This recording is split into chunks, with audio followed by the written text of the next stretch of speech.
self-discovery on the way. Reflect, reset, be your best. Join the quiz, it's not a test. Feel the light, embrace the dawn. Empowerment is going strong. Daily lesson quiz, hooray! What did we learn today? Join the fun, let's all play. Reflect, reset, rise today. Morning vibes, we shine so bright. Wisdom flowing pure inside.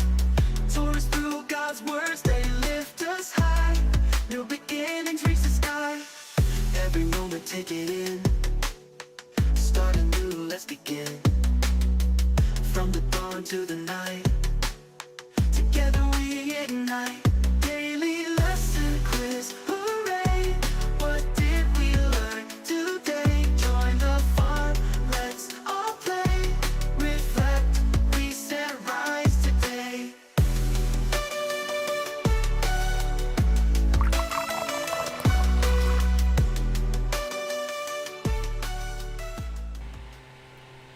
Good morning, good morning, good morning. How are we doing? How are we doing? Welcome to First Light Reflections, your weekday guide to self-discovery and empowerment, where each sunrise brings you and I a new chance to reflect, reset, and create the best version of ourselves. How are we doing this morning, family? How are we doing? What's going on, Jay? Good morning, good morning. Good morning, good morning. Good morning, Alicia. She says, I love that theme music. It gets me moving. I'm telling you, I'll be over here moving also. I can't even lie. Good morning, Sister Barbara. Good morning.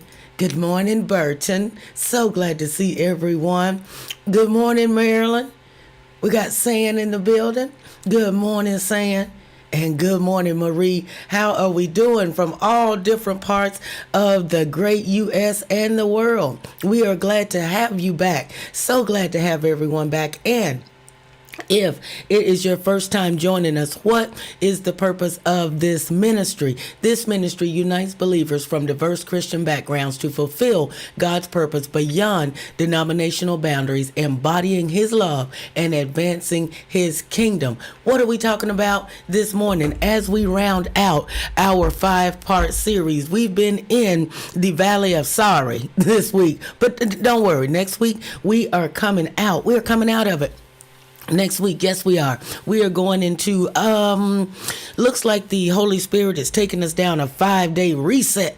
How does that sound for next week so far? But I tell you, it could change in between now and Monday morning. But as of right now, it looks like the Holy Spirit wants to guide us on a 5-day reset.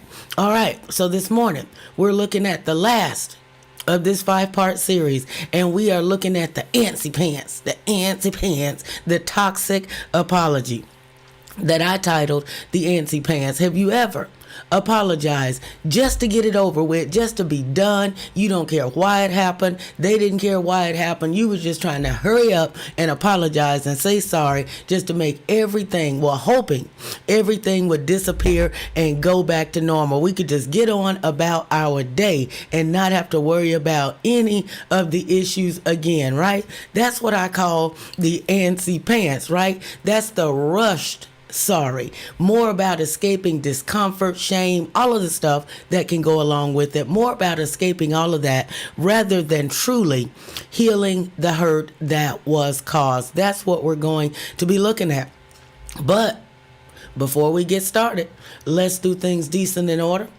Heavenly Father, we just want to thank you for this time to be able to come together on this day, on this preparation day, as we prepare our hearts and minds to go on this transformative journey. We ask that you tabernacle with us this morning. We pray that you are glorified in Jesus' name. Amen. All right, family, let's do it. Let's do it. Let's do it. Are we ready? We are looking at the toxic apology that I titled the antsy pants, which is the rushed apology. But rushing through an apology only deepens the damage. It may make it go away in that temporary moment, but in the reality, in the realness of things, it only deepens the damage. It only deepens the hurt because it sits there. So this morning, we're going to confront some of the dangers of this type of sorry and learn just how taking some time Just slowing down to listen can bring real healing and lasting healing. That's what we want. We want transformation. We just don't want temporary change around here, because even though this is not our home, this is just our temporary residing place for now, we have to make this as transformative as possible, because again, going back to where scripture says we are made in his image, and if we are made in his image, we have to follow all of the rules of what? What is it? See that new rule book? We have to follow all of the rules of the rule book. So whatever it is that you take your notes on, grab those things this morning, whether it's your electronic pad, whatever it is, your pen, pencil, paper, grab it and let's get on this journey, because a rush sorry is more about protecting ourselves as opposed to genuinely seeking to make any type of amends. It's an attempt to ease our own discomfort or to avoid the awkwardness or the guilt that comes from actually confronting the pain that has been caused, right? When we look at the, and let's see what's going on here. Hang on a minute. I tell you. It looks like we are out of focus on the outside, but you know what? I'm not going to mess with it right now. The rush sorry is an attempt to come out of that discomfort zone, right? To avoid that awkwardness, any guilt that comes along behind it. We offer a quick apology, hoping that it will just smooth things over, right? Do you like smooth or creamy peanut, which is the smooth or the crunchy? You like the creamy or the crunchy peanut butter, right? I can't even touch peanut butter anymore. For some reason, late in this age, allergies develop to it. So I can't mess with any of my favorite type of nuts anymore. No walnuts, no peanuts, no cashews, no almonds. Who in the world? Mercy, y'all pray for me. Pray for me. I miss my trail mix. But, we try and smooth things over, right? So just like lumpy potatoes. Who likes lumpy mashed potatoes? Nobody. Said no one, right? Smooth and nice and crisp. So we want everything smoothed over, glossed over, right? So we can just move on. Let's just get on with it, right? However, in doing so, we overlook the depth of the hurt that we've caused and miss the opportunity for true reconciliation. Proverbs chapter 18, verse 13. The Lisa says smooth peanut butter, right? Back when I was younger, I thought that I liked the crunchy one. But as I got older, I'm like, nobody want this stuff. No, give me the creamy, the smooth one. But as I said, now for some reason my body's like, we done with that. And about a month ago I was like, why am I itching? What in the world is going on? Guess what, y'all? I eat one of those little mini Reese's peanut butter cups. This is true story. I'm like, I haven't had anything. Took me all day to realize what had happened. So again, and it was just one of those little miniature ones. A little leaven does what? Ruins the whole thing. So just even that little bit was toxic for the levels that I could have. That little bit of peanut butter that was blended into that. So that same way, Proverbs chapter 18:13, he who answers before he hears the facts. Hold on. Come on. Pull it up here. Rule book. What is it? See that new rule book? Fact. Right? So he who answers before he hears the facts, it is folly and shame to him. You remember when we were growing up, people used to run around, shame on you. Shame. Or am I the only one that's dating myself, or that we used to run around doing stuff like that? And now that I think, what was that all about? Shame on you. Was that just something we ran around doing where I grew up at? But when we look at this in Proverbs chapter 18, he who answers is right. I'm not making this up, so don't come taking it out on me. He, she, them, they, it, whatever pronoun you want to insert there, right? Insert it. He, she, them, they, it, who answers before he, she, them, they, it, hear all the facts. It is a folly. What does folly mean? Foolish. It is foolish and shame, shame to him, her, them, they, it, whatever pronoun you choose to put in there, whichever one you're identifying with at this present time in Earth's history. It reminds us that when we speak or act without fully listening or understanding the situation, we fall into foolishness and shamefulness. That's what it says. Do y'all, I'm the only one to see. Do y'all see that?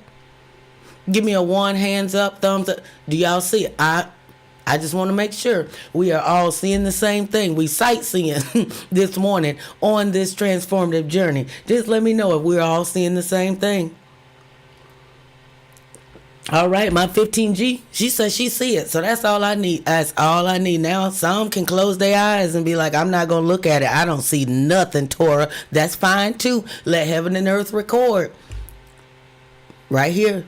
Jay says she see it. Marie sees it. Alicia sees it. Marilyn sees it. All right, then. Hey. Apologizing without taking the time to understand the other person's perspective is not only incomplete, but also disrespectful. It's rude to the one who was hurt. Burton's coming in. She said, I see it, right? And I know Sam can see it because she wear glasses. Sometimes she has to wear 2 or 3 pair of glasses. So I know she can see it, right? It shows that we are more focused on the relief. We want relief for our own selves rather than the other person's healing when it comes to the rushed sorry. So, as we look at this, family, a rushed apology, remember, it's just temporary relief of the tension, but it leaves the wounds unhealed, right? It brushes over, glosses over, smooths over the pain, but it's ignoring the main root cause. And we always have to get to the root of an issue to figure out what it is, because that root has to come out. Even scripture tells us, right? Neither root nor branch will be left in the end. Who is the root? Satan.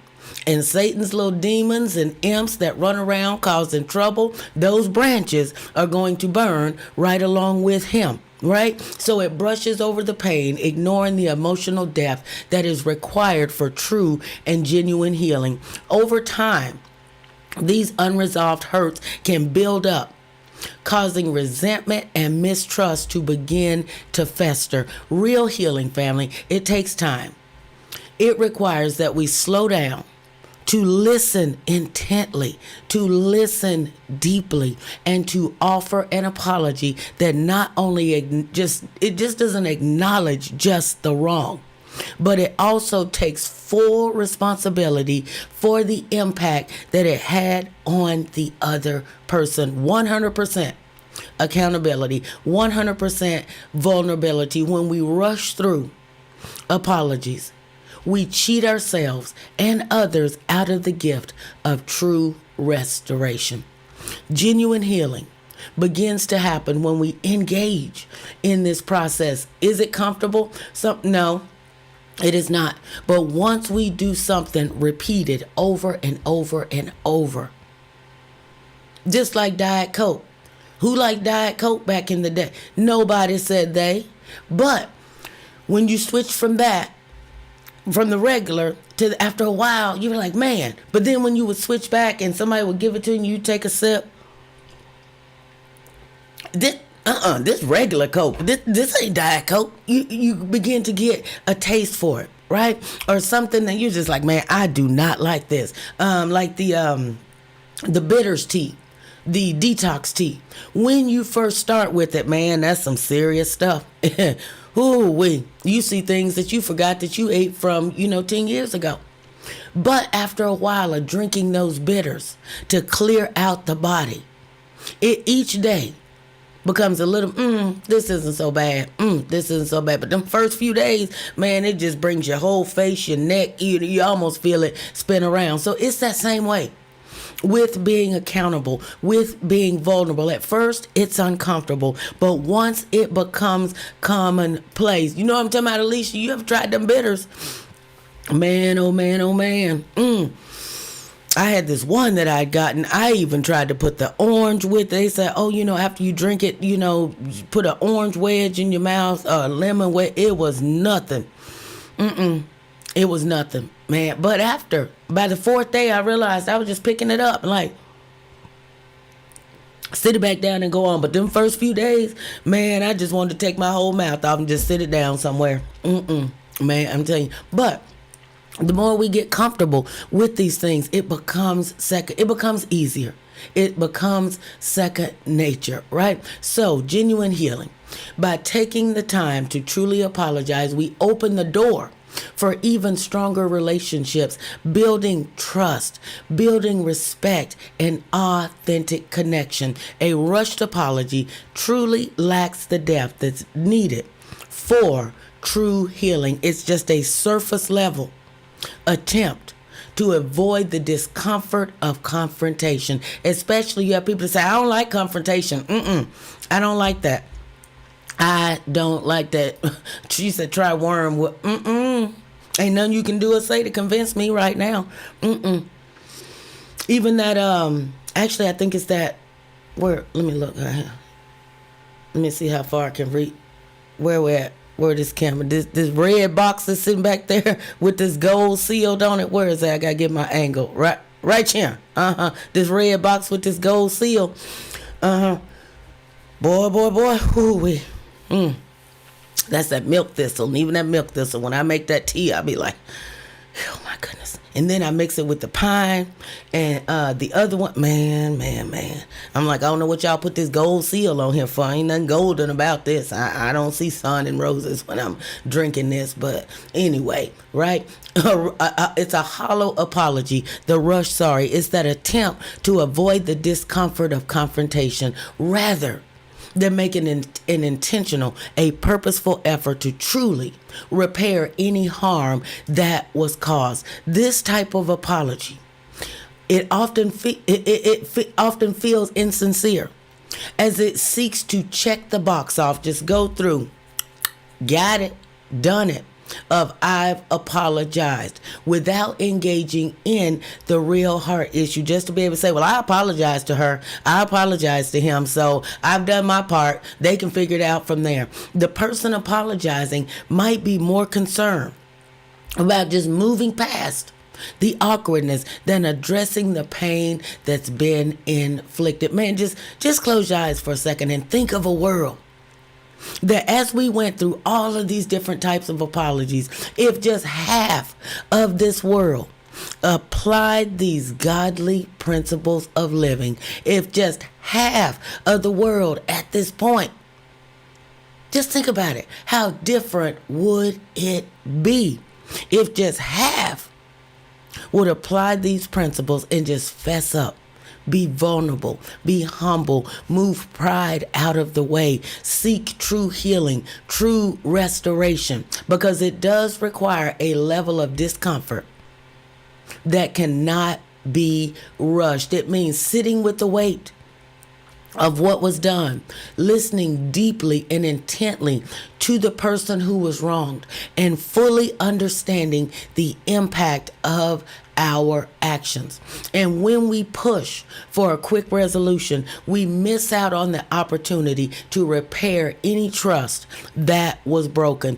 It's in taking the time to really reflect and to genuinely engage that we create a space for healing, for restoration. Making that apology that's being given, it makes that more meaningful rather than just a way out to ease our own discomfort. Marie says, the rush sorry is a check, and next, let's find our next victim. Hey, that's exactly what happens, because the cycle does what? It's become a habit. It repeats itself. It's just a tumbleweed going from one person down to the next. And if there are other people residing within that home, usually it picks up, and that's the path that continues. It does. It is so true, Marie. In today's fast-paced culture, Satan comes in and he subtly manipulates. Now, I think he's past subtly. He's like, I'm bold. I'm out here. People are asleep. People aren't paying attention. They running around talking about woke. Ain't nobody woke. manipulates our priorities, making us believe that time is more valuable than connection. Family, do you realize we're about to hit the end of September here soon? We just look, does it not seem like we just started this? I believe this should be episode 111. 111. Does it not seem like we just started this? Remember, we started on the first day of the second quarter of the year on April 1st. Look where we're at now. It's September. We're getting ready to come into that last leg, that fourth quarter of the year, that last 12 and a half weeks. Think about it.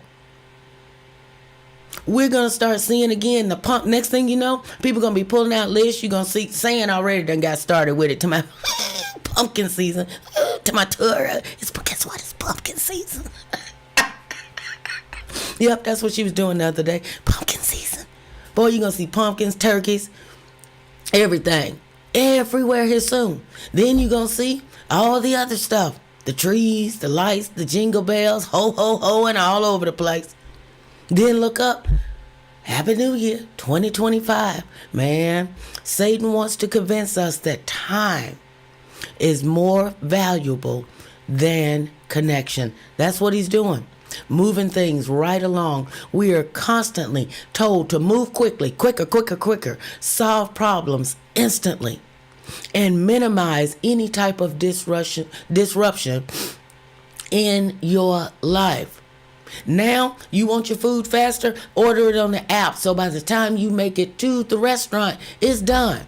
Drive through, boom, grab it. Ain't even got to stop and wait in the line at the speaker no more. And in this day and age, you ain't even got to go all the way to the restaurant. Let me do DoorDash and have DoorDash to meet me halfway. Go and pay for this. Boom. New Year's resolution, all of this stuff. Next thing you know, it's going to be popping up again. Ready to go. Back up and starting over again. But here's the thing. Every time I have this discussion about how the year is advancing, how quickly everything is moving, I say, but here's the thing. Here's my concern. Where have you looked back from January 1, 2024 up to now? Where have you changed? Where is your transformative journey? Are you more in the image of Christ than you were in January 2024? Coming now on this day, September 20th, 2024. Are you more in his image? Are you reflecting it more? Come on now. That's what we have to look at. That is our measuring stick. Since we started in April, and I talk to many of you on a daily basis, and I see the transformative change. I hear the transformative change, and that's what it's about, family. We just don't come here to kiki and kaka at 5:30 a.m. Central Standard Time, Monday through Friday. This is about true transformative change, taking the knowledge that we share here each morning and applying it, which then knowledge applied is what, family? Put it there in the comments. Knowledge applied is what? That's what we're going for, to take the knowledge that we learn and apply it. Because then once it's applied, it becomes what? I know somebody out there knows. I've said it several times this week. I've been on that. I've been on that soapbox, and I'm staying on it. I'm staying on it because there's nothing no one can do or say to convince me otherwise. I'm staying on it. Thank you, Jay. Wisdom. People say, oh, I want to reach 1 million people. I want to reach 500,000 people. I want to reach 100,000 subscribers. That don't matter.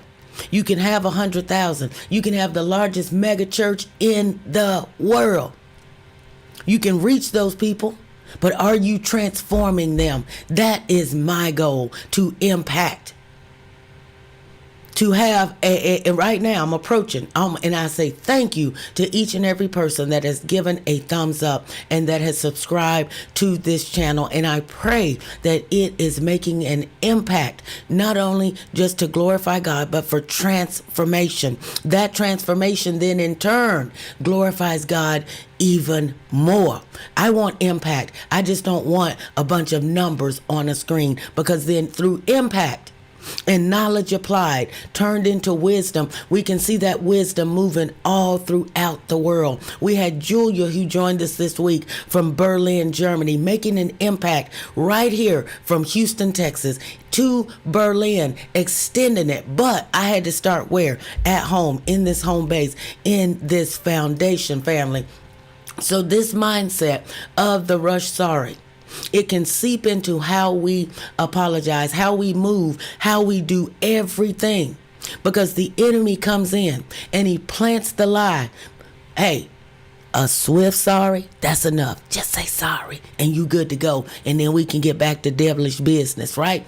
Why? Because just to smooth over conflicts, convincing us that if we can just move past an issue as quickly as possible, we don't need to fully confront the pain or deal with the consequences. The focus becomes more over efficiency as opposed to any real deepness, any real depth. And in doing so, we sacrifice meaningful reconciliation just for the sake of convenience. This rushed approach, it creates shallow connections, faulty connections, where relationships, they appear intact on the surface, but unresolved emotional damage is lingering beneath. And sad to say, but there are many friendships that are in this state right now. There are many family relationships that are in this state right now because things were not dealt with. Things were rushed. Things were swept under the rug. Things were manipulated. In friendships, imagine a situation where a close friend makes a hurtful comment, and instead of taking the time to understand the impact of their words, they just simply say, I'm sorry if I offended you, but I didn't mean it that way. Right? And then move on.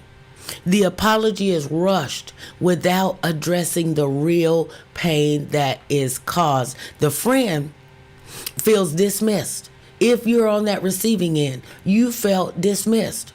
Or the person that you may have done this to, they felt dismissed, and the underlying hurt, it still remains, causing further future distance in this relationship. Within relationships, in a romantic relationship, one partner forgets a significant event, just say like an anniversary or birthday, and when confronted, they just quickly say, I'm sorry, I just been busy. Instead of acknowledging the pain that was caused by the neglecting the relationship, this rushed apology is about moving past the discomfort and to quickly ease the pain as quickly as possible. Oh, my bad. Just swift. My bad, right? Downplaying the hurts. That's exactly what it does. It downplays it. It says, you know what? It's not that valuable. It's not that important to me. May be important to you, but not my problem, right? That's what we take on. Not my problem. My bad. Sorry about that. Catch you next time, right? The offended partner may feel like their emotions are trivialized and the issue lingers in the background. What does that do? It erodes trust in public apologies. A well-known celebrity makes a controversial statement, and facing backlash, boy, it's coming. That cancel culture, they have them torches. They're coming at, we're going to cancel you. You'll never make another movie again. You'll never do this. You'll never do that. You will never, ever have a main stage again. It starts to come up. So they issue a generic, rushed public apology. I'm sorry if anyone was offended by my comments. This apology is what? What type of apology? What does this do? This is simply damage control. It doesn't address the real issue. It doesn't address the real harm. It's still there. It's just simply clean up, damage control. It's vague, it's impersonal, and it's designed to end the conversation. A done deal. To end the conversation. Just make it stop. Rather than invite any type of meaningful reflection or change. That's what it does. Like a text apologize, not a face-to-face or at least a phone call. Pride can keep us from owning our part. Sometimes parents need to tell children they are come on. That's a big one right there. And it's so hard for some to do because I'm the parent. And what's your point? And I used to have a friend, when I used to say, what's your point? She'd say, duh, like your personality. So much church hurt, work hurt, family hurt has happened because of rushed apologies. I'm telling y'all, if, just imagine a world. I'll start with a fourth. If just a fourth of the world would just sit with this and say, you know what? I'm going to take this on. I'm going to start just with this week's. They ain't even got to go back, family, to where we started in April, on April 1st of 2024. Just start right here with this week and say, you know what? I'm going to intentionally make just a fourth of the world. I'm like Abraham right now. Come on, God. I'm going to go down. Can I get just a third? A third.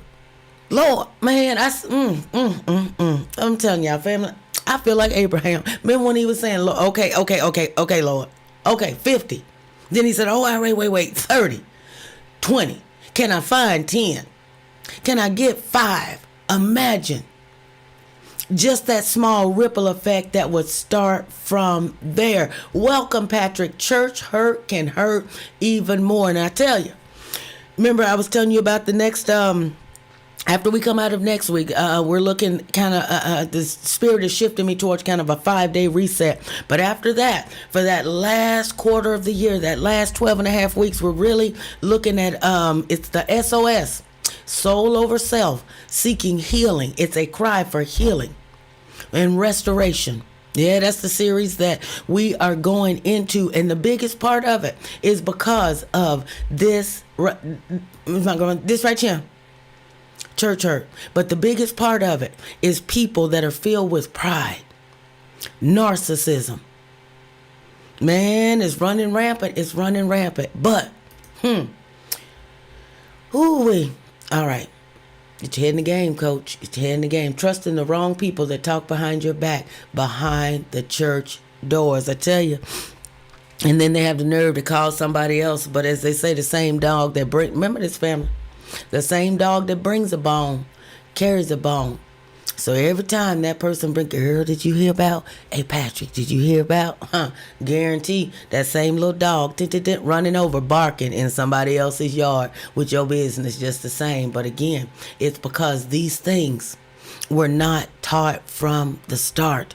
These things are not, everybody wants, name it, claim it. You're pregnant with purpose. Sow $1,000 seed. Just amped up. And right now, it seems like most of the pulpits are yelling politics. Church and state don't go together, but I'm going to leave that there. But when it comes to these things, these are the things. You can preach all day. Listen to me, Pastor. You can preach all day. But the fact that you don't know yourself and you are not willing to humble yourself, you are the leader of the flock. Therefore, the flock resembles what you are feeding them, and they go back out and feed it into this world. Get it together. The Lord is not pleased. The Lord is not pleased. We should pray for people instead of talking about people. Black politics, not religious, soul winning. Patrick, I don't know where the Lord sent you from, but come on, mercy. My God, this is what I'm talking about. This is what I'm talking about here, family. Okay, Regina, good morning. I was praying for you as I got up this morning. Y'all put Regina on your prayer list. She going off on a mission today. 200 students on a field trip. My God, y'all pray for them for traveling mercies and that everyone is safe. And Regina comes back to us in one mental peace. Y'all pray for them, right? Looking at this, family, public apologies. People sense the lack of sincerity? People know you just blowing smoke. And the trust in the community, the trust in individuals, it diminishes. But even though the sad part of this is, it's been done to so many for so long through families, through friendships, in workplaces, Stockholm syndrome takes place. We begin to sympathize with the offending person because it's happened so much. It's happened commonplace, Stockholm syndrome. Who knows what I'm talking about here this morning? Who knows what I'm talking about when I say Stockholm syndrome? Right? I'm sorry if anyone was offended by my comments. Right? And this trust, it's unresolved. We know it's not sincere. And many sit and say, because of what has happened. Godly counsel instead of humanity instinct syndrome. Just Jay says, hey, I know exactly what you're talking about. Right? It's a cycle. It is a constant cycle and it needs to be broken, right? It has to be. There's no need to. It has to be broken. At work, a manager overlooks an employee's hard work, taking credit for their accomplishment. And when the employee raises the issue, the manager says, sorry, I was under a lot of pressure and I didn't realize. Again, making excuses, then moves on without truly recognizing the impact of what is taking place. This rushed apology not only fails to repair the relationship, but it leaves the employee feeling undervalued, leading to resentment. In each of these cases, family, Satan used the lie that speed and avoidance were more important than taking the time to truly understand and address the hurt. The focus at that time shifts away from connection, from accountability, leaving emotional wounds just festering, and relationships begin to weaken.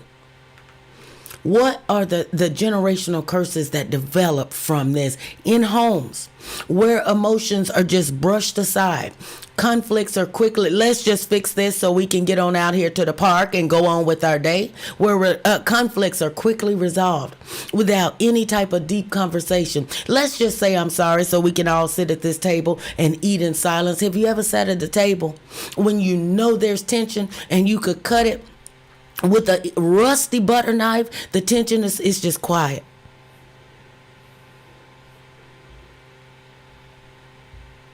Just quiet because of the tension that's there. But everybody said, I'm sorry, and just went on.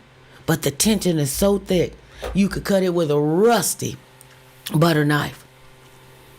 The idea where apologies should be fast and superficial begin to take root and breed in this type of environment. This leads to generations of shallow relationships where deeper emotional needs are often neglected. Finding another person in the church seat, but not giving each other grace and mercy. You want quality versus quantity. I'm telling you, family, hot air, and dead silence. This is what I've sat at a few of those tables. Children raised in these environments become adults that have learned to avoid conflict. Conflict is best avoided. Let's just rush through it, do what you have to do to get on past it. These children become adults.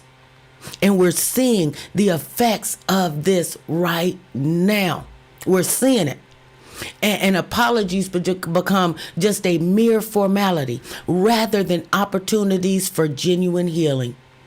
Children became adults that were raised in these environments that learned to avoid conflict and to view apologies just as a simple formality instead of a real chance for genuine healing. In these type homes, those children grew up into adults that believed addressing issues, getting to the heart of a matter is uncomfortable. You are a weak person for doing so, and that there is no need for true accountability because it was never practiced, rarely if at all. Those children have grown into adults now, and we see the fruit of those trees. Those children grew into adults now that carried the habits of shallow apologies into adulthood, missing the opportunity for any type of meaningful solutions in their relationships. We're seeing the effects that I may be the only one, but there's nothing you can do or say to convince me otherwise. You may not agree. You may not. But I see. With all of these eyes that I have on here, I could put on the extra pair of glasses that's over there. You see it. The issue is that we may not have realized what the root of a lot of the behaviors that we see today, what the root of a lot of the issues that we see inside the church building, the root of a lot of the issues we see within the church body, it stems from issues like what we covered this week, family, as we've traveled through the valley of sorries. It stemmed from issues like this not being dealt with, breaking this. How do we break it? How do we stop it? Slow down and reflect on the impact of our actions. Slow down, review it, acknowledge the hurt and feelings of the person that was affected. Engage fully, intentionally in the process to promote healing. That's the goal. Not to get out of the discomfort, not to face the music, as they say, not to worry about facing the consequences from our actions, but to promote true transformation and healing. I was having a conversation the other day, and I said, what is the, and I'm going to ask y'all the same question. What is the biblical purpose for an argument? I'll wait. I'd like to know what y'all think. What is the biblical purpose for an argument, for a knockdown, drag out disagreement? What's the purpose? I'll wait. Let me see. I got a few minutes. I'll wait. What's the purpose, family? What is the purpose for a knockdown, drag out argument? God's lenses. That's what we have to look through.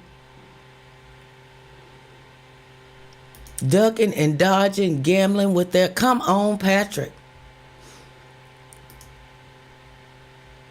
Vanessa says there isn't one. Yolanda says not sure there is one. The Bible is the final authority.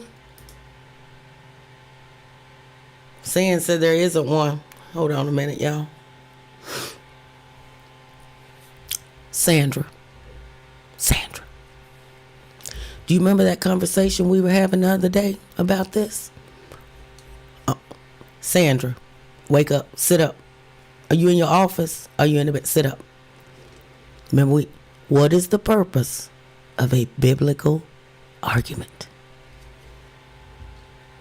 God said it. I believe it. I almost put that shirt on this morning. As Regina said, God said it. I believe it, and there's enough for me. We've seen worldly arguments, biblical arguments. What's the purpose? Dusty and more dusty doesn't profit nothing but man. I gotta start that one right there. Dusty and more dusty. Oh my goodness. Sam, I'm waiting. Sam. Look at Justina. She laughing. I'm waiting on Sam. She knows the answer to this question coming up in here talking about, what is she talking about? I know.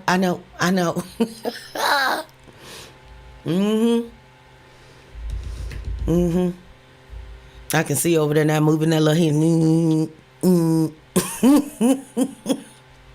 Man, here it is, family. Here it is. The purpose behind that, believe it or not, to glorify God. You should walk away from that thing golden, shining, showing nothing but his light. That's the time to bear your fruit. That's the time to show your testimony. That's the time to show what you've gotten up for each and every Sabbath morning for years and years and years and years and years. Each and every Sunday morning for years and years and years and years. It's to glorify God. That's what it's for. Plain and simple. Plain and simple. Remember we had this conversation saying, plain and simple. I got a whole teaching that's on it. That's what it's designed for. That's when it's time to show your testimony. When you walk away at the right time. When you hold your peace. When you show grace, mercy, long suffering. When you show them, because we are made in his image. In the course of that knockdown, drag out. Because there is no knockdown, drag out. Because you stop. And you start allowing the fruit of your tree, the fruits of the Spirit to come out at that time. And for that person to be like, I think I saw Jesus today. Yes, you did. Because I showed you his grace. I showed you his mercy. I showed you his long suffering. How did you show it? I showed it through my actions, through my words, and through my deeds. That is what it is designed for. Satan designed it for wrong, the argument itself. But because we know Satan wants to take everything that God meant for good. So we have to remember what position we are in. If we are saying that we are the elect, we are to a different calling. That is the time that you give your testimony and you give it proudly. Spiritual fulfillment. That is the time to fulfill the prophecies of God's hopes and promises. That is the time to show that 70 times 7. Come on, family. I know you get me. You said what? What? I'm telling you. I'm here to tell you this morning. Model emotional vulnerability and genuine accountability. No way around it, fam. This is what we have to do. We have to begin teaching that next generation the value of true reconciliation. This time that we're in right now, we have to show others the value of true reconciliation. And it starts within our own thoughts, words, and deeds. We say each one teach one, each one reach one. What are we reaching out with? Family, active solutions, slow listening. Before you apologize, before we open our mouths, start taking the time to listen deeply. Active listening. Remember we talked about active listening back in the second quarter.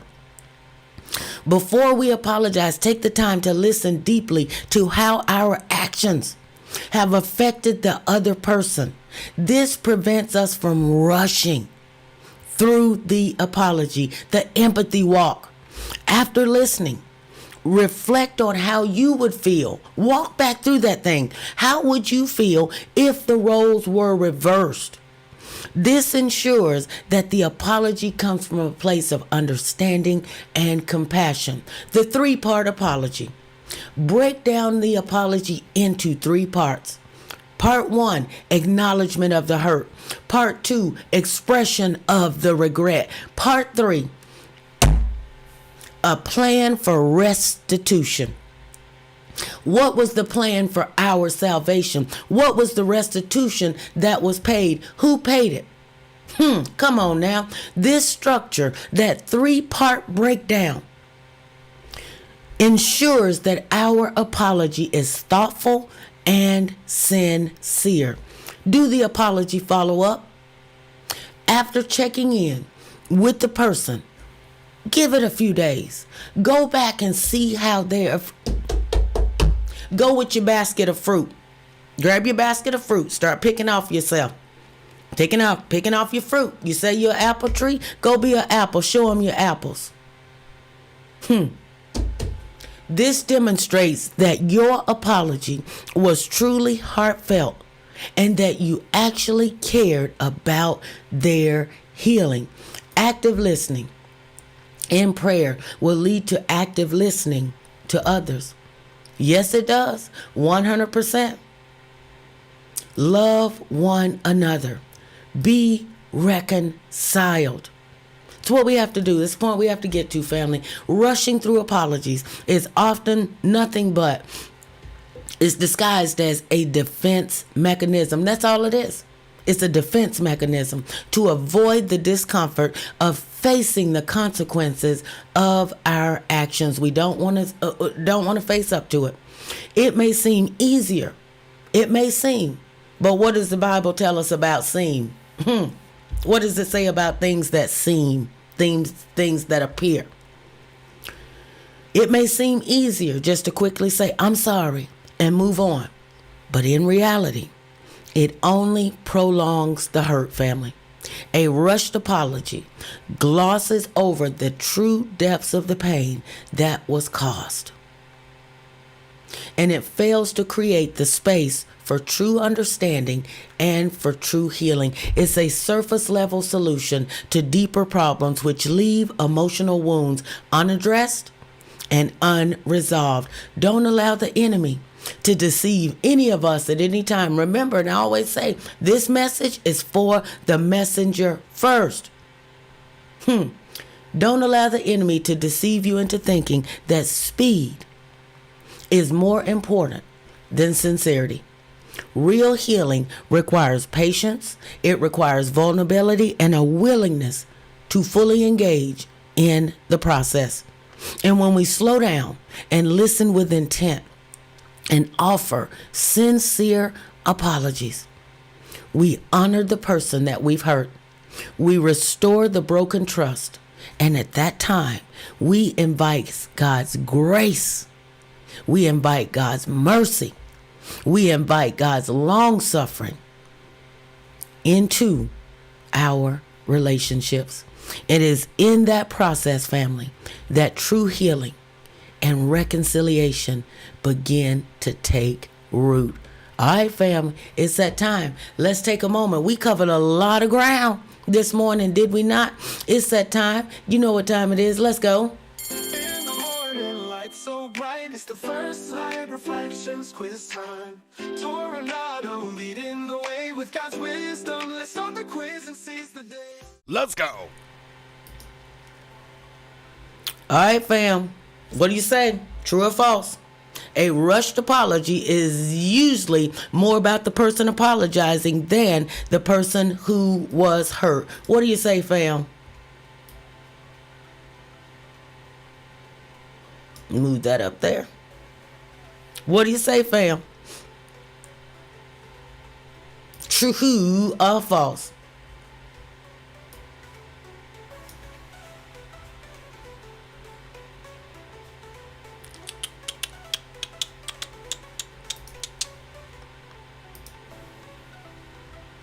Scroll down here. I'm way up here. Goodness. There we go. There we go. All right, now I'm caught up. I'm the one that was behind. It is true, family. All right. A rush sorry often leads to what? Incomplete, recreational, therapeutic, or heartburn. What do you say, fam? A rushed sorry often leads to incomplete healing, recreational healing, therapeutic healing, or heartburn healing. Which one, fam? Let me see if I can read. I can't even reach it. I can't.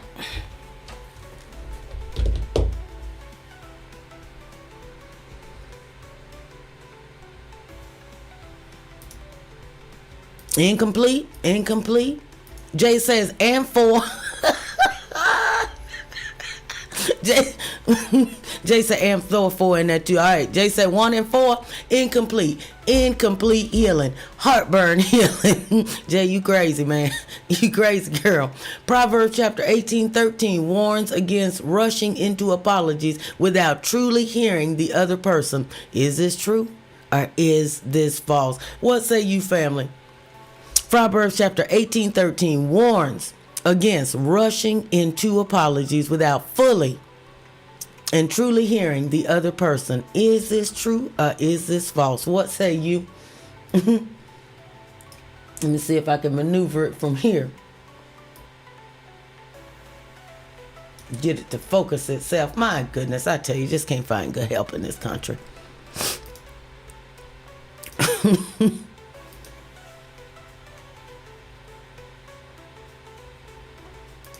That is indeed true, family. He who answers before he hears the facts, it is folly and shame to him, right? All right. What does a rushed apology often aim to do? Heal the relationship, move past quickly the discomfort, build trust, or show deep reflection. A, B, C, or D. What say you, family? A, B, C, or D?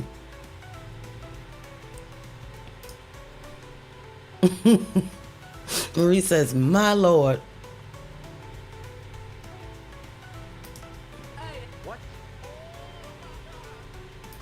Going with B? Let's see. Sister Barbara said, I'm going to go with B. Burton.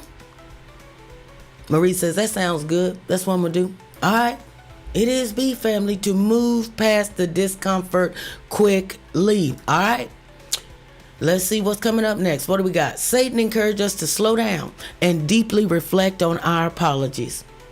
Is this true or is this false? Satan encourages us to just slow down, take our time, and to sit and deeply reflect on what we have done or said. Is this true or is this false?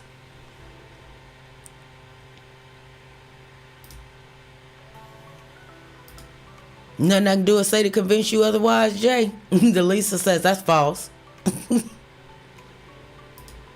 Definitely false. Patrick says, Sister Barbara was like, that's a false. That is false, family. Definitely false. All right. What is a common behavior seen in public apologies? Deep reflection, rushed apologies, full accountability, or commitment to restitution? 1, 2, 3, or 4. What is a common behavior that's seen in public apologies? You know those public apologies, those ones that just leave you like,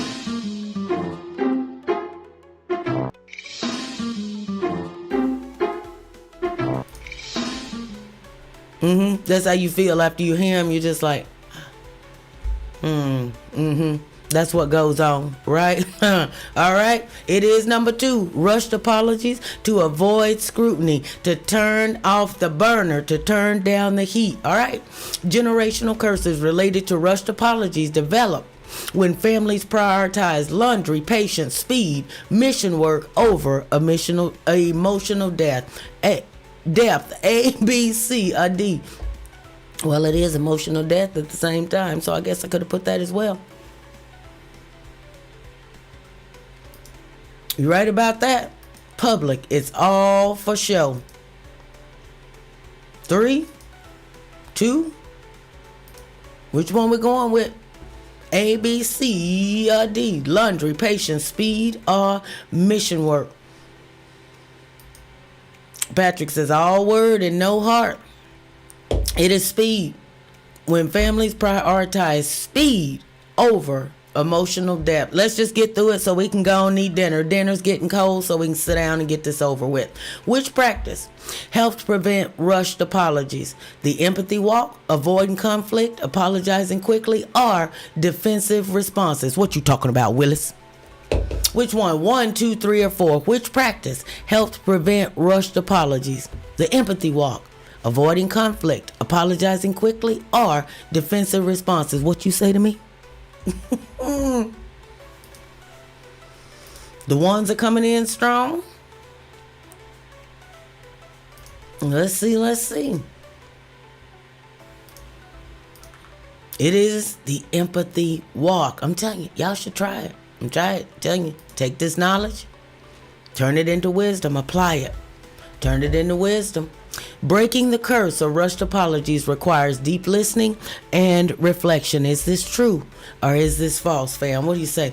Breaking the curse of rushed apologies requires deep listening and reflection. What do you say?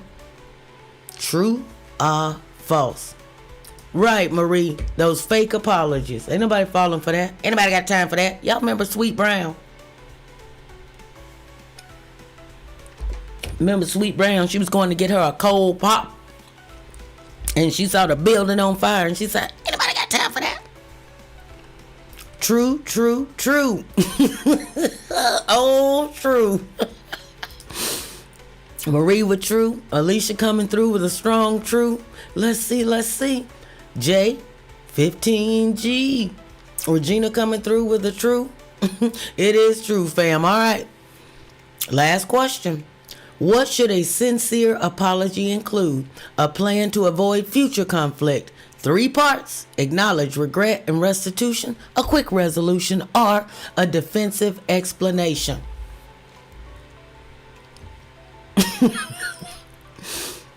Fake like a rattlesnake.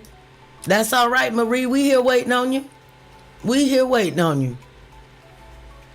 Nobody left behind this morning. We are here waiting on you.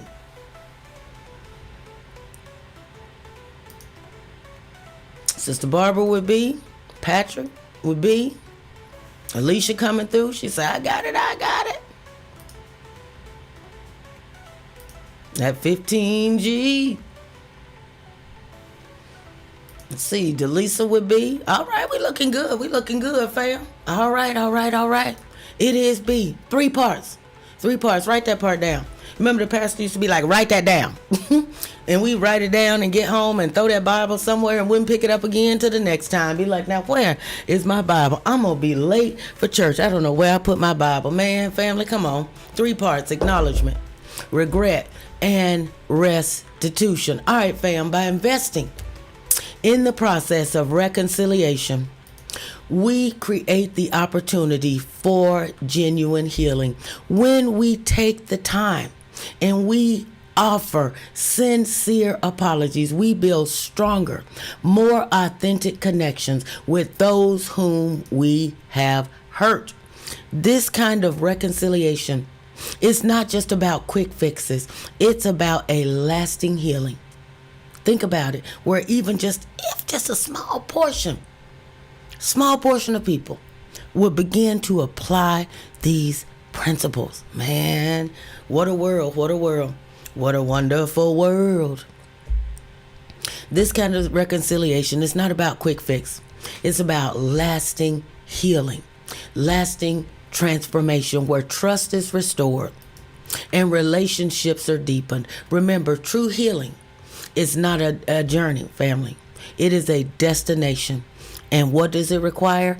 It requires the willingness to engage in the hard work of forgiveness, growth, and love. Remember, this world is not our home. Now is the time to work while it is yet day, because we don't know when that sunset comes. Remember, the scripture says, don't allow the sunset with anger in our hearts. Remember, that sunset also means, remember, on that obituary it says sunrise, sunset. We don't know the time nor the hour of our sunset.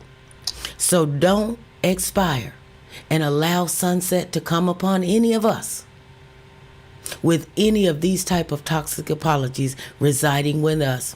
Remove all of these things out and allow the love of Christ to penetrate, to fulfill each and every one of us. That's the type of world that we want to see. That's the type of world that I desire to see. That's the type of world that God hopes to see. All right, family, you know what time it is. Got to get out of here. We will be, God willing, back here Monday morning. At what time? 5:30 a.m. Central Standard Time. But who knows? Remember, hit that thumbs up, hit that little notification bell after you subscribe, because you never know when I may pop up over the weekend. You just never know. So be ready and stay ready. Keep oil in your lamp. You never know when I may decide to pop up. All right, Regina. Be safe out there as you travel. I'm praying for you. I will be praying for you all day today. All right, fam. I got to get ready to get out of here. Any questions before I go? Got anything? Hallelujah. all is alright. Hey, any questions, thoughts, comments, concerns? Any housekeeping? Did I remember everything? Think I got everything? We good? We good? All right. Going once. Going twice. All right. Gone. Hey, Mama, I love you. P.O.P. Hold it down. That's our time for today, family. And before you go, remember to hit that subscribe button and ring that notification bell so you never miss an update. Join our community and stay connected for more inspiring content. If you'd like to consider donating to our ministry, just know that your contribution helps us to reach more souls and to continue bringing you more inspiring content. Also, don't forget to share this broadcast with your friends and loved ones. Together, we can make a difference. Be intentional, live on purpose for God's purpose. All right, family, until next time, walk good, do good, be good. Tornado, I'm out.